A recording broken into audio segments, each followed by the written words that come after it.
For Pacifica Radio, I'm Christina Onnested.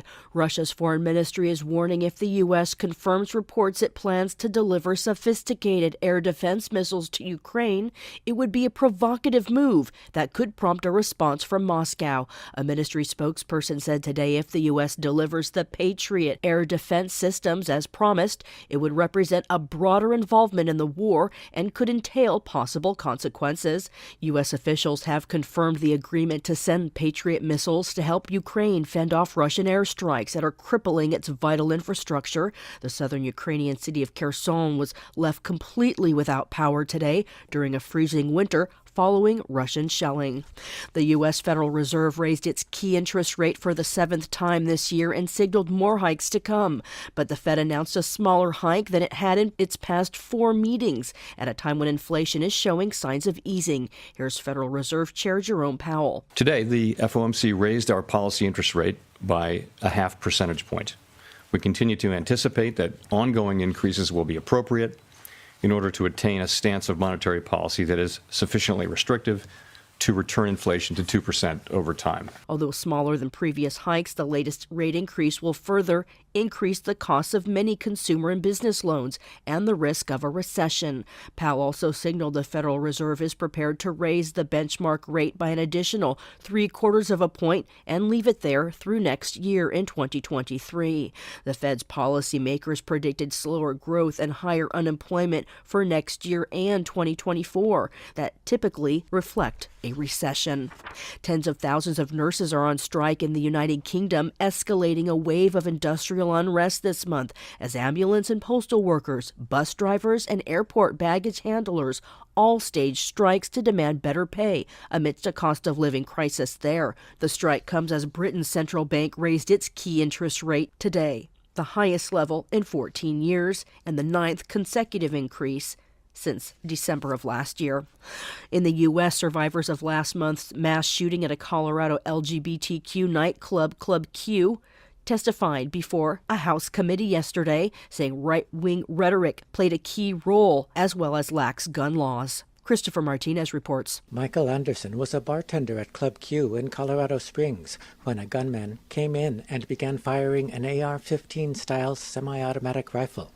Anderson was the only bartender to survive. On November 19, 2022, a deranged shooter entered Club Q armed with an assault rifle, a pistol, an incredibly disturbing amount of ammunition, and an even more disturbing amount of hatred in their heart, all while cowardly hiding behind a bulletproof vest. This shooter entered our safe space in our home with the intention of killing as many people as possible, as quickly as possible. Matthew Haynes, the founding owner of Club Q, notes that 169 lawmakers voted against the Respect for Marriage Act that protects same-sex marriage, and he says that sends a message of not respecting an entire community. We are being slaughtered and dehumanized across this country in communities you took oaths to protect. LGBTQ issues are not political issues. They are basic human rights. The suspect in the Club Q shooting is facing 305 charges, including murder and bias-motivated crime. Meanwhile, many activists are looking to Congress for action. I implore you, start legislating the real problems. Commercialize bigotry, racism, hatred, and mass murderers' access to guns. But even simpler, I implore you to treat us as humans. I'm Christopher Martinez. The hearing took place on the 10-year anniversary of the deadly Sandy Hook Elementary mass school shooting. President Joe Biden is putting his support behind West Virginia Senator Joe Manchin's bill to fast-track the permitting process for energy projects, including a controversial Mountain Valley oil pipeline in Manchin's district. Biden's support comes a day after reports that Senate Majority Leader Democrat Chuck Schumer plans to press again for a vote on the measure as an amendment to the must-pass National Defense Authorization Act.